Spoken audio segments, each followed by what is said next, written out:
Hello, welcome to Sammy on Stadia, the F2 Challenge, round 11.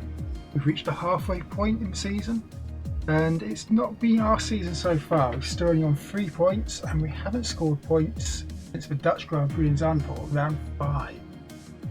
Not being the greatest season for us. Our teammate is slightly ahead of us, but the next round is the Austrian Grand Prix. The season opener in 2020, thanks to the COVID-19 pandemic. Let's see what happens when we get basically F2 cars around there in our F2 challenge.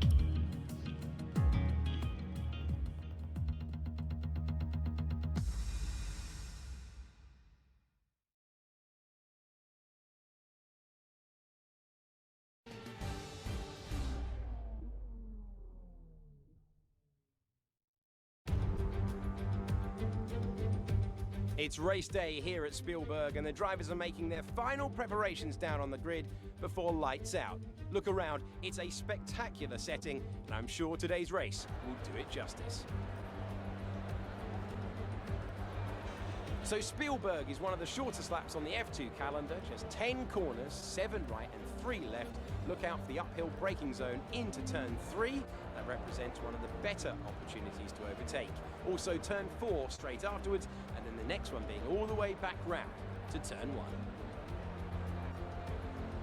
As usual, I'm joined by our good friend Davide Valsecchi as we soak up the dramatic scenery. Do you think the drama will continue onto the track today, Davide? Ciao Alex, I think we can guarantee that. Austria has always been a track that encourages the driver to overtake and attack. But it's a low grip surface. The drivers out there today will have to make sure that the tiny mistakes don't end up hurting them later in the race. Well then, after an exciting session yesterday, let's take a look at how the cars line up. Louis Delatraz lines up on pole position, and it's Nobuharu Matsushita alongside. Looking down the rest of the grid, we have Tete Camara, Giotto, Nikita Mazepin, and Schumacher, Eilert, De Vries, Latifi, Guan Yu Zhou, Correa, Hubert, Jordan King, Anrag Hunathan, Galeo, Boccolacci, Aitken, and Ralph Boschon. Calderon and Giuliano Alesi starts from the back of the grid. And with preparations almost complete, let's head down to the track.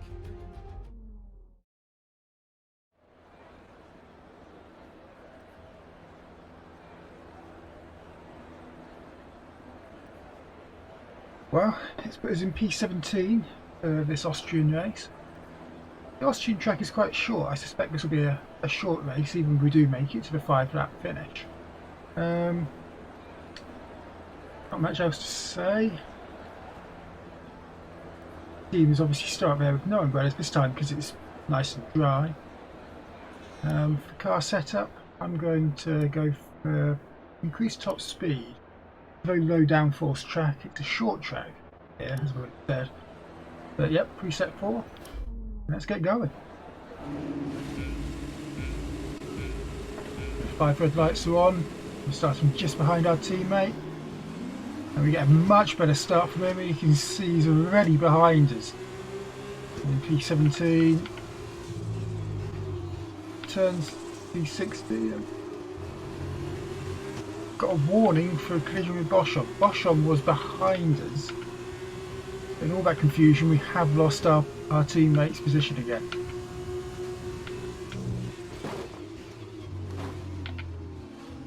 Oh, illegal overtake. Okay, you need to give that position back. That was an illegal overtake.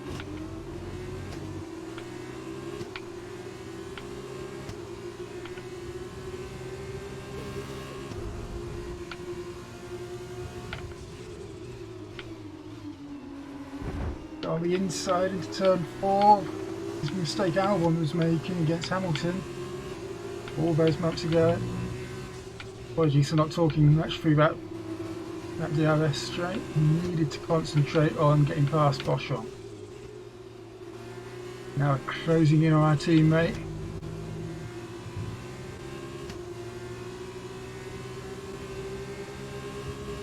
And going into the last few corners of the lap. We've messed up that corner. As Delatraz comes through to get the fastest lap on the opening lap, which means he's leading so far.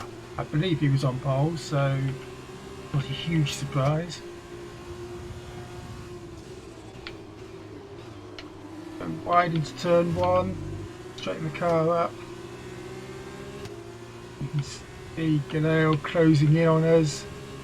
Have 2 tenths behind. It's going to get very tricky next lap when DRS is involved. You're going to risk a warning for crossing that corner. That's a little bit of a shame, but oh well.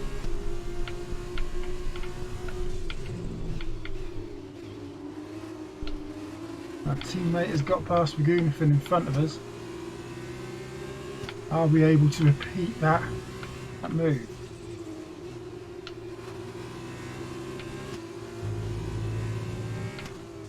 Closing in during this sector. We've clearly got the hang of that middle sector a lot better than the AI has.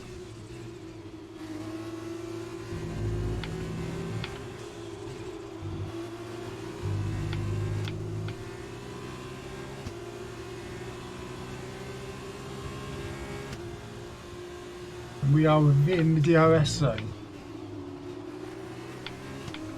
Means we now get a small boost trying to overtake Magoonathan, who also gets a small boost trying to overtake our teammates. So it's a bit of stalemate at the moment, unless you want to do a late braking manoeuvre. Try and have a look.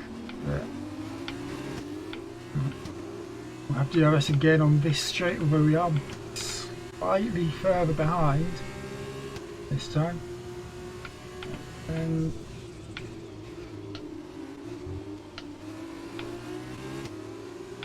through turn 4 into our favourite sector, the middle sector.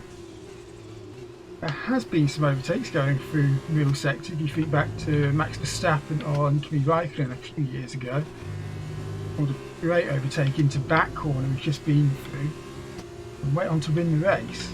Arguably that was an overtake which gave him the opportunity to win the race later on.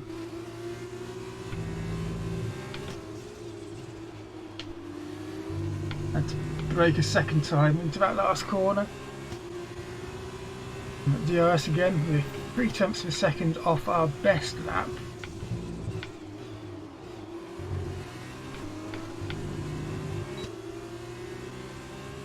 Right, let's continue hunting down the Magoonathan.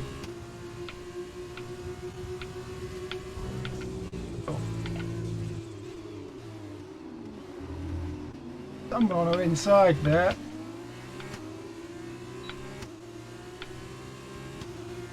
I believe Galeo tried to put a move on the inside of me. I didn't see him and just turned straight in. As was my right. I had track position on the racing line.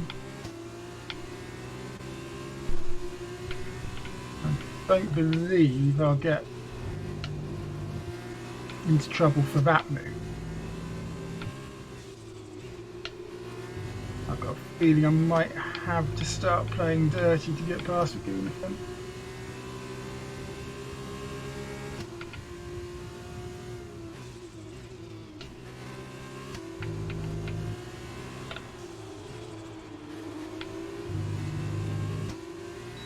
Now this would have been the shortest track in the F1 2020 calendar as we go on to the final lap. Earlier today I did hear that we're going to be racing at the Bahrain Oval track. This won't be in the game, unfortunately. We've already had our race at Bahrain, which we yielded our best finish. We tried to get past Magoonathan there. I think we just lost our chance unless we can launch one in the middle sector. Much like Verstappen did. Can we take inspiration from the young Dutch driver?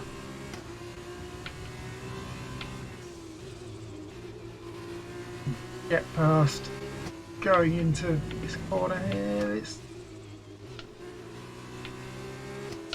No, so we just ran out of room there. Haven't quite got the capability to run it around the outside. But it does look like we're going to be finishing in 16th place today. We get DRS and cross the line 16th. Alright, race over. Take care of the car on the way in.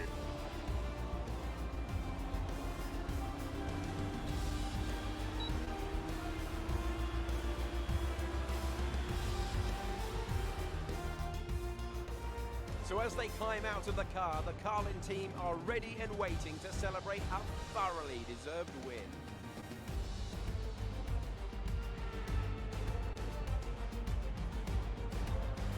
So, Davide, how exactly did they set themselves apart from the pack today? This race, this win, was about one thing and one thing only: consistency. Anyone can be quick for just one lap, but there's a difference between that and being quick every lap, over and over and over. If you can do that, if you can gain ground when your opponents make mistakes, but then not make mistakes on your own, you can just push and push. And there you have it, today's winners. Having raced some of the biggest names in F1 to date, Carlin have once again shown their expertise when it comes to recruiting new talent. No doubt today's winners have a bright future ahead of them. They certainly deserve it after today's performance.